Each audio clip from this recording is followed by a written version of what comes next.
Welcome to GK practice class student. এটা তোমাদের 13 নম্বর class. তো আমি প্রতিটা ক্লাসেই বলি যে ক্লাসটি প্রথম থেকে শেষ পর্যন্ত দেখো, কারণ আমি এখানে কোশ্চেন অ্যান্সার সাথে সাথে কিছু এক্সট্রা ইনফরমেশনও দেবো। তো হতেই পারে এক্সামে, যেহেতু সামনে অনেক এক্সাম আসছে, তো হতেই পারে কোশ্চেনে হয়তো এক্সামে হয়তো এই কোশ্চেনটা এলো না, কিন্তু যে এক্সট্রা ইনফরমেশনটা দেবো সেটার থেকে হয়তো কোশ্চেন চলে আসবে। তাই ক্লাসটি মন দিয়ে দেখবে, আর ক্লাসটির শেষে যদি ভিডিওটি ভালো লেগে থাকে তো ভিডিওটি লাইক এবং চ্যানেলটিকে সাবস্ক্রাইব করে দিও, যাতে পরের ভিডিওগুলো তোমাদের খুঁজতে অসুবিধা না হয়। ঠিক আছে, চলো বেশি কিছু না বলে ক্লাসটি স্টার্ট করা যাক।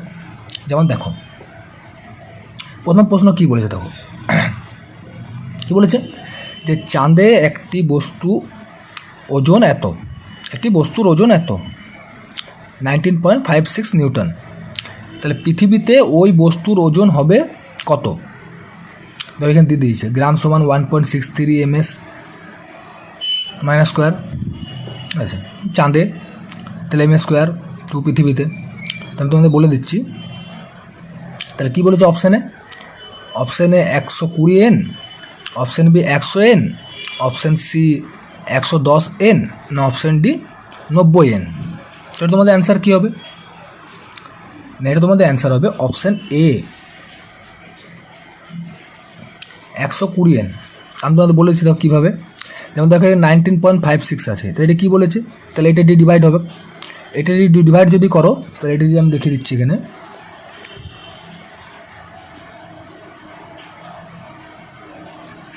যদি ডিভাইড করো, যদি কাটাকুটি করো এটা দিয়ে, তাহলে এটা 12 হচ্ছে, 12। তাহলে 12 × 10 সমান 120, 12 × 10 সমান 120। তাহলে পৃথিবীতে বস্তুর ওজন কত? 120। ঠিক আছে, চলো এবার আসা কোশ্চেন নাম্বার 11। যেমন দেখো কী বলেছে, যে ভারতে শিল্পের ক্ষেত্রে বিনিয়োগকারী সর্বোচ্চ প্রতিষ্ঠানটি হলো, শিল্পের ক্ষেত্রে। তা শিল্পের ক্ষেত্রে বিনিয়োগকারী সর্বোচ্চ প্রতিষ্ঠানটি হলো কোনটি? Option A RBI, option B IDBI, option C ICICI, না অপশান ডি আইএফসিআই। তো তোমাদের অ্যান্সার কী হবে? না, এটা তোমাদের অ্যান্সার হবে option B, option B IDBI. Okay, চলো কোশ্চেন নাম্বার 12। দেখো কী বলেছে, গমনে অক্ষম একটি প্রাণী হলো কোনটি? এদের মধ্যে কোনটি?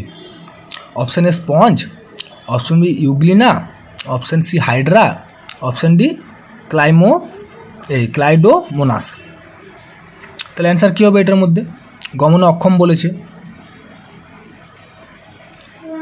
না, গমনে অক্ষম প্রাণী হলো অপশান এ স্পঞ্জ। এবার যদি কোশ্চেনটা বলা হয় যে গমনে সক্ষম একটি প্রাণী হলো, দিয়ে 4টে অপশান দিয়ে দিল, তাহলে অ্যান্সার কী হবে? না, মনে রাখবে গমনে সক্ষম হচ্ছে এই যে অপশান ডি ক্লাইডোমোনাস। আমি লিখে দিচ্ছি এখানে।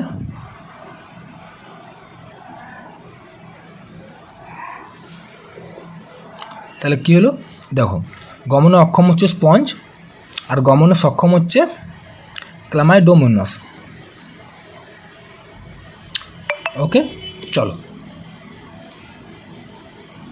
এবার আসা যাক কোশ্চেন নাম্বার 4। যেমন দেখো এখানে কিন্তু ম্যাথ আছে, এখানেও ম্যাথ আছে, এখানে রিজনিং আছে, লুপ্ত সংখ্যাটি নির্ণয় করো। তো যেহেতু এখানে দেখো রিজনিং আছে, তো এই রিজনিং বলছি জিকে আছে, তো এটা করবো। ঠিক আছে, চলো কি বলেছে কোশ্চেন নাম্বার 4-এ, কারেওয়ারা কোথায় দেখা যায়?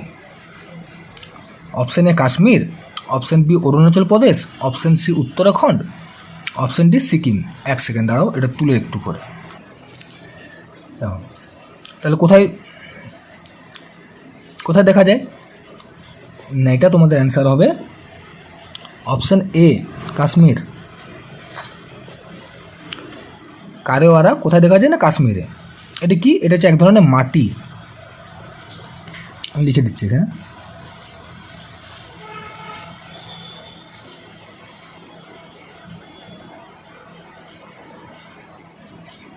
এক ধরনের মাটি, মনে রাখবে এই ধরনের মাটিতে, আমি শুধু লিখে দিচ্ছি, আমি মুখে বলে দিচ্ছি, তোমরা লিখে নেবে।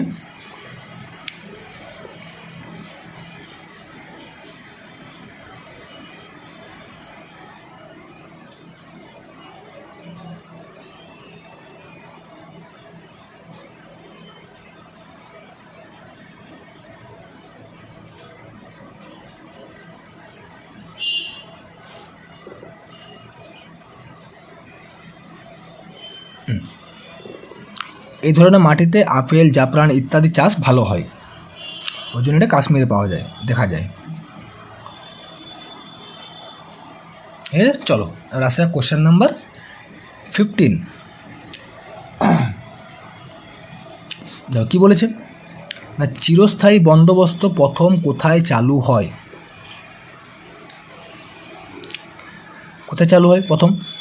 অপশান এ বিহার ও ওড়িশা, অপশান এ বাংলা ও অন্ধ্রপ্রদেশ, অপশান সি বাংলা ও বিহার, না অপশান ডি বাংলা ও ওড়িশা। তো অনেকেই জানো চিরস্থায়ী বন্দোবস্ত কোথায় প্রথম চালু হয়, তো এটা অ্যান্সার হবে অপশান সি বাংলা ও বিহার। বাংলা ও বিহার। তা চিরস্থায়ী বন্দোবস্ত কে কবে চালু করে না, এটা চালু করো তোমার হচ্ছে সালটা হচ্ছে, আমি তোমার লিখে দিচ্ছি, 1793 সালে। আমি এইখানে লিখে দিচ্ছি, সবাই জানো এটা, ঠিক আছে। সালটা লিখে দিলাম এখানে, আর এইখানে আমি কে করেছে সেটা চালু করে লিখে দিচ্ছি।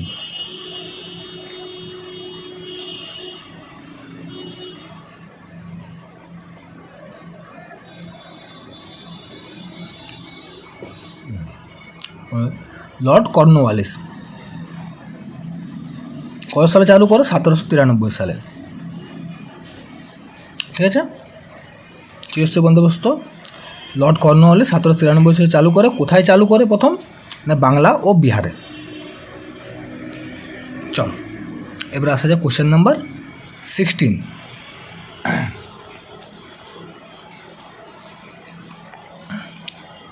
দেখো কি বলেছে, মায়োপিয়াতে আক্রান্ত ব্যক্তির দৃষ্টিশক্তিকে ঠিক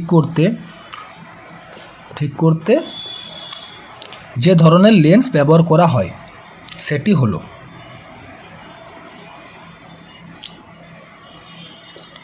মায়োপিয়া একটা রোগ, মানে রোগ কি, মানে দূরের দেখতে অসুবিধা হয়, কাছের ভালো দেখতে পায়, দূরের দেখতে অসুবিধা হয়, সেটাকে মায়োপিয়া বলে, মায়োপিয়াতে আক্রান্ত। তাহলে অপশান কে দেখো, এ উত্তল লেন্স, বি অবতল লেন্স, সি চোঙাকৃতি লেন্স, না ডি কোনটি নয়। তাহলে মায়োপিয়াতে আক্রান্ত ব্যক্তির দৃষ্টিশক্তিকে ঠিক করতে কোন ধরনের লেন্স ব্যবহার করা হয়? এটা তোমাদের অ্যান্সার হবে অপশান বি অবতল লেন্স, ঠিক আছে। চলো এবার এসো কোশ্চেন নম্বর 7। দেখো কি বলেছে, যে রাভি নদীর ঋগ্বৈদিক নাম কি ছিল? রাভি নদীর ঋগ্বৈদিক নাম কি ছিল? Option A Askini, option B Purushni, option C Shatadri, option D Vitasta. তো রাভি নদীর ঋগ্বৈদিক নাম কি ছিল? তো এটা তোমাদের অ্যান্সার হবে রাভি, অপশান বি পুরুষনি। তা পুরুষনি হচ্ছে রাভি নদীর ঋগ্বৈদিক নাম। তারপর এখানে দেখো যেমন হচ্ছে আস্কিনি।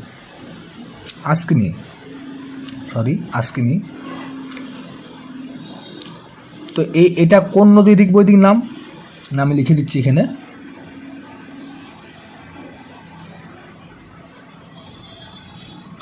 চেনাব। চেনাব নদীর ঋগ্বৈদিক নাম হচ্ছে আস্কিনী, ঠিক আছে। আর রাভি নদীর ঋগ্বৈদিক নাম হচ্ছে পুরুষনী। আর এই শতদ্রী, এটা তো অনেকেই জানো না, হচ্ছে এটা হচ্ছে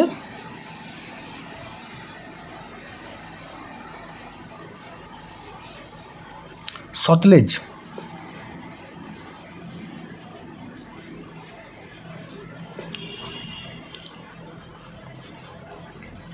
সতলেজ নদী।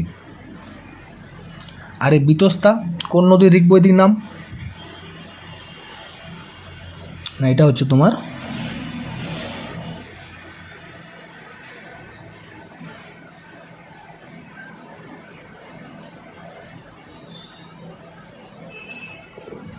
এটা হচ্ছে ঝিলাম নদী। ঝিলাম নদীর ঋগ্বৈদিক নাম হচ্ছে বিতস্তা, ঠিক আছে। তাহলে আর এটাতে কোনো কোশ্চেন নেই, তাহলে যেটা পড়ুক সেটা বলে দিতে পারবে। দিয়ে দিলে হয়তো ঝিলাম নদীর ঋগ্বৈদিক নাম, বা সতলেজ নদীর ঋগ্বৈদিক নাম, বা চেনাব নদীর ঋগ্বৈদিক নাম, তো তোমরা এগুলো লিখে নিও। চলো এবার আসা যাক কোশ্চেন নাম্বার 8। দেখো কী বলেছে, যে নিম্নলিখিত কোন আঞ্চলিক নৃত্যটি আসামের? এই দেখো, এই যে আঞ্চলিক নৃত্য, ছদ্মনাম, মুদ্রা, এসব থেকে কোশ্চেন কিন্তু স্টেট লেভেলের এক্সামে, বিশেষ করে পুলিশের এক্সামে আসবেই আসবে। তো এগুলো তোমরা ভালো করে দেখে যেও, ঠিক আছে। চলো এটার অ্যান্সারটা করা হোক। কোন আঞ্চলিক নৃত্যটি আসামের? অপশান এ এটা পি নয়, এটা গিদ্দা হবে, এটা গিদ্দা হবে, ঠিক আছে। তাহলে পিদ্দা বলে কোনো ডান্স আমি তো শুনিনি, গিদ্দা শুনেছি। তো চলো অ্যান্সারটা করা যাক। Option A Giddha, option B Nati, option C Lezim, না অপশান ডি বাগরুম্বা। তাহলে কোন অঞ্চল নৃত্যটা আসামের? না, এটা তোমাদের অ্যান্সার হবে অপশান ডি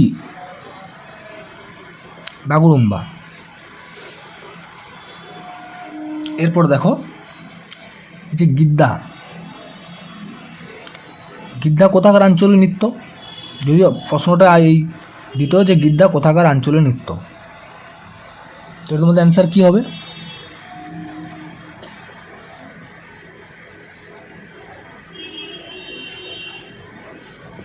তবে পাঞ্জাবের আঞ্চলিক নৃত্যটি হচ্ছে গিদ্দা, আচ্ছা। আর এই যে নাতি, তাহলে কি হচ্ছে অপশান বি নাতি আছে, তো নাতিটি কোথাকার? নাতি হচ্ছে তোমাদের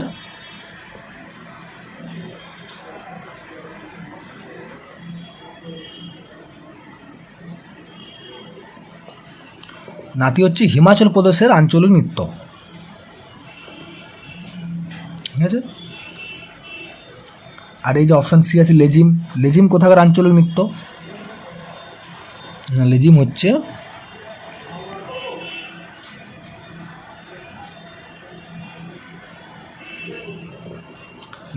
মহারাষ্ট্রের আঞ্চলিক নৃত্য, ঠিক আছে। আর আসামের আঞ্চলিক নৃত্য হচ্ছে বাগরুম্বা, ঠিক আছে। চলো আচ্ছা, কোশ্চেন নাম্বার 19।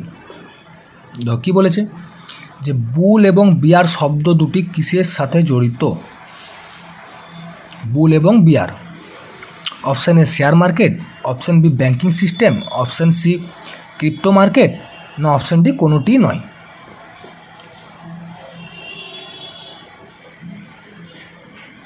এর তোমাদের অ্যান্সার কী হবে? এর তোমাদের অ্যান্সার হবে অপশান এ শেয়ার মার্কেট, ঠিক আছে। চলো এরপর আসা যাক কোশ্চেন নাম্বার 20। দেখো কি বলেছে, যে পিঁপড়ের হুলে কোন অ্যাসিড থাকে? Option A lactic acid, option B formic acid, option C tartaric acid, না অপশান ডি কোনোটি সঠিক নয়। তো এটা তোমাদের অ্যান্সার কী হবে? এটা তোমাদের অ্যান্সার হবে অপশান বি ফর্মিক অ্যাসিড, তারপর যেমন দেখো এখানে এই তোমার যে ল্যাকটিক অ্যাসিড, তো ল্যাকটিক অ্যাসিড কিসের কিসে থাকে তোমরা মনে রাখবে, লিখে দিচ্ছি।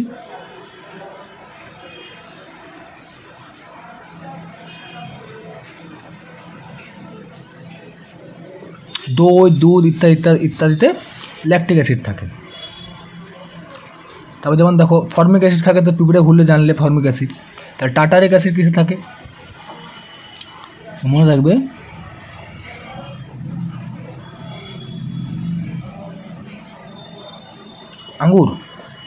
আঙ্গুরে থাকে টার্টারিক অ্যাসিড। ঠিক আছে, প্রশ্ন আসতে পারে যে আঙ্গুরে কোন অ্যাসিড থাকে, বা দুধে কোন অ্যাসিড থাকে, বা দইয়ে কোন অ্যাসিড থাকে। তো মনে রাখবে, দই আর দুধে থাকে ল্যাকটিক অ্যাসিড, আঙ্গুর থাকে টার্টারিক অ্যাসিড, পিঁপড়ে হলে থাকে ফর্মিক অ্যাসিড। ঠিক আছে, চলো আজকের মতো এখানেই। এর পরের ক্লাসে আমি আরও এক্সট্রা ইনফরমেশন দিয়ে ক্লাসটি করাবো। তো তোমাদের ক্লাসটি যদি ভালো লেগে থাকে তাহলে ভিডিওটি লাইক করে দিও এবং চ্যানেলটিকে সাবস্ক্রাইব করে দিও। চলো আজকের মতো এখানে।